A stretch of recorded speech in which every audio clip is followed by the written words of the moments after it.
sa mga nagmamagaling na mga party list ng CPP na nagtatanggi na hindi kayo bahagi ng CPP, NPA, NDF, kondinahin ninyo itong brutal na pagpatay kay Carigor na nagbalik loob at tumutulong sa kapayapaan sa Bicol Region.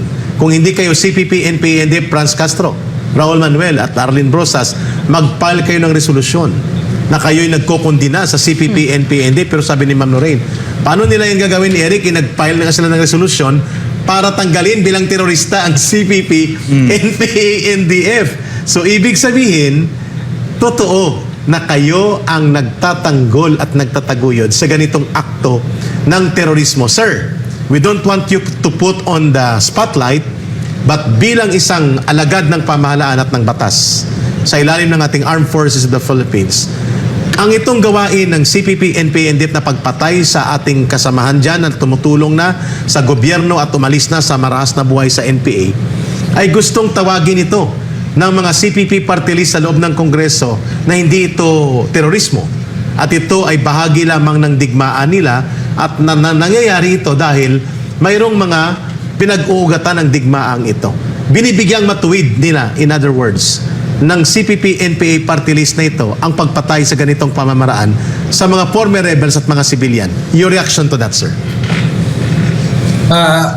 Napakalinaw po ng mga pinalabas niyo po na video na ito ay maliwanag na paglabag sa karapatang pantao at international humanitarian law na kung saan ito ay binabakapan po ng ating mga kongresista ng mga nasa posisyon na kumbaga nasa posisyon sa gobyerno na ito raw po ay hindi kasalanan or hindi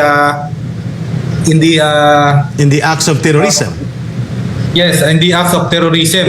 Kung kaya ito po ay ang buong 19th Infantry Division po ay mariin pong kinukundina ang ganitong mga gawain. Dahil kung titingnan nyo po ang reaksyon ng taong bayan nang lumabas po ang videos ay labis na pagkamuhi, labis na galit at awang-awa po sila doon sa naiwan na pamilya nitong namatay na nagbagong buhay na nagbalik loob sa pamahalaan. Totoo po yung sinasabi ninyo, Major Roldan, sir. Tiningnan ko po yung thread of discussion, galit na galit ang mamamayan at kinukundina nilang CPP, NPA, NDF sa karahasan na ito, brutal na pamamaslang, and yet, ang kanilang mga nagkukunwaring party list ay hindi man lang makapagbigay ng isang salita ng pagkukundina.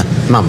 Yeah, sir, sa tagal na nyo sa serbisyo, no, maaari nyo bang bigay yung opinion ninyo, no, na observation ninyo na kung ba wala yung white area operators, no, kung wala nagbibigay ng suporta sa mga teroristang ito, no, kung wala nagbibigay ng pagkain, pera, resolutions sa house, no, kung wala itong sila Franz Castro, Raul Manuel, Arlene Brosas, ano magagawa ba nila yan?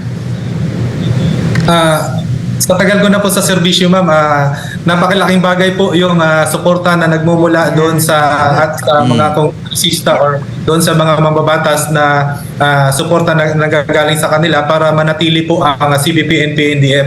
Kung maihahalin tulad ko po yan sa isang fish pan, yung mga NPA, ang mga isda, yung itong mga kongresista naman po ay siyang mga tubig na nagbibigay para ng suporta or ng place para malaya po silang makagawa ng kanilang mga activities. Tama. Thank you very much. Napakalinaw. So, sa madaling salita, mga kababayan, narinig natin on the ground si Sir, no, si Major Roldan, Commander, boots on the ground yan. Nandyan siya, nakikita niya sa madaling salita. Ang sinabi niya sa atin ngayon, kung wala yung mga white area operators na yan sa Kongreso, yung mga urban operatives na yan, yung nangyari na yan, hindi na mangyayari. Yung panghahasik ng lagim nito mga teroristang ito ay hindi na mangyayari. Correct. So yan yung mission natin. Sila, sir, mga sundalo natin, sila yung gumagawa dyan, sila yung tatapusin nila yung mga NPA na yan.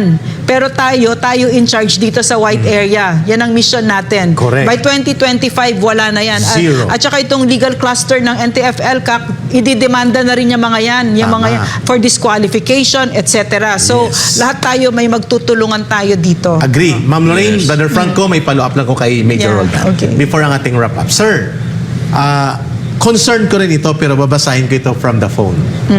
Ka-Eric, mga former rebels kami dito sa Visayas. Hindi ko na babanggitin sir ang lugar. nababahala din kami sa nangyari na yan sa Sorsogon. At pwedeng mangyari din sa amin, ganun din sa iyo. Of course, tinanggap natin ito na yan ang magiging buhay natin pag hindi tayo, nalingat tayo sa pag-iingat. Sir, ano po ang inyong mga hakbang? Without detailing the details,